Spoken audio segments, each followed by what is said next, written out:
Egg curry आज lunch में बना है मेरे यहाँ पे, और मैं आज ये एग करी खाऊंगा। जो देख रहे हैं आप लोग, बहुत ही टेस्टी बना है। और इसको मैं अपनी कहते हैं जो रोटी बनी है उसके साथ में एक एक बाइट और नवाला खाऊंगा तो वाह, बहुत अच्छा लग रहा है। ये एक नवाला, थोड़ा सा प्याज लूंगा, थोड़ा सा ये लेमन लूंगा, स्क्वीज करूंगा, हल्का सा डालूंगा और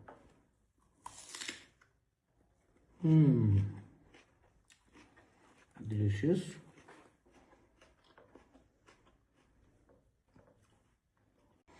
मैं तो अपना लंच कर रहा हूँ और आप लोग भी अपना लंच करिए।